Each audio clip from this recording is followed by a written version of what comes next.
में प्रवेश कर रहे हैं, गर्भगृह में प्रवेश कर रहे हैं। ये हमारा सौभाग्य है, ये हमारे लिए गर्व और गौरव की बात है।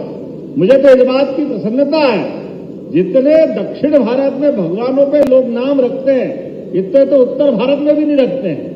आपकी अपनी जो इंटीग्रिटी है, आपकी हमारी जो आत्मीयता है, वो भगवान राम और कृष्ण की संस्कृति को लेकर चलने वाली ही विशेषता है।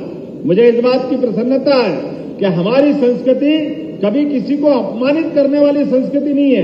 हम सर्वे भवन्तु सुखिना, सर्वे सन्तु निरामया, दुनिया में सबका भला करने वाले लोग हैं, जो मानव संस्कृति का झंडा लेके जाते हैं, वसुदेव कुटुंबकम की बात करते हैं, पूरी दुनिया में मनुष्यता के नाते से जाने जाते हैं। लेकिन काल के प्रवाह में हमारा अंदर का पौरुष जगाने के लिए वर्तमान का नेतृत्व जो आया है, अब तो अयोध्या तो छोड़ो, अरब के अंदर भी भगवान के मंदिर का लोकार्पण हुआ कि नहीं हुआ आनंद के साथ। ये हमारा वर्तमान का समय है कि हमारे अपनी संस्कृति पे गर्व करने के जो जो उपक्रम है वो लगातार मोदी जी के नेतृत्व में जारी है।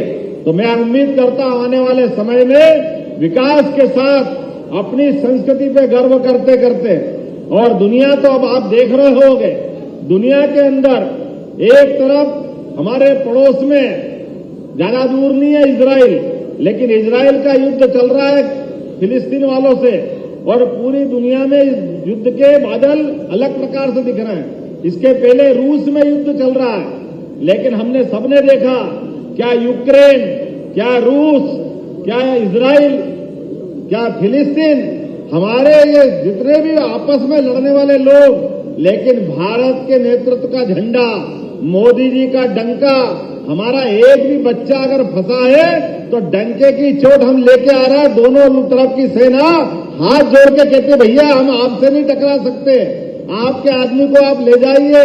भारत का जो मान बढ़ा, सम्मान बढ़ा, वो हमको गर्व और गौरव का मौका देता है। अभी 8 सैनिक जिनको फांसी की सजा दे दी कतर ने, कोई कल्पना कर सकता कि अपने सैनिक को फांसी की सजा हो जाए और उनके बचा के लेके आ सकते हैं? अभी हमारे लिए हमारे सामने ही हुआ है कि न केवल 8 सैनिक बच के आए, बल्कि वो डंके की चोट भारत वालों के साथ गले से गले मिलकर के कतर के जो राजा है, उनने सम्मान के साथ मोदी जी से कहा कि मोदी जी, भारत और आपकी दोस्ती हमारी भले ही न्यायालय है इसने सजा दे दी, लेकिन भारत के लोग कभी ऐसा कर नहीं सकते। हमें गर्व है कि भारत वालों के साथ हम खड़े हैं। वर्तमान के दौर में ऐसे कई मौके आएंगे। आज के अवसर पर मैं आज मेरे को मन में वास्तव में एक बार फिर धन्यवाद देने की इच्छा है। किशन रेड्डी जी, आपको भी धन्यवाद देता हूं, लक्ष्मण जी आपको भी धन्यवाद देता हूं, और हमारे हीरो रघुनंदन राव जी आपको भी धन्यवाद देता हूं, जिनके माध्यम से मेरे को लग रहा था कि बाकी जगह तो आप मेरी भाषा नहीं समझते, लेकिन नाम में जल्दी समझते हो। ये कौन सा राज है, समझ में आ गया मेरे को।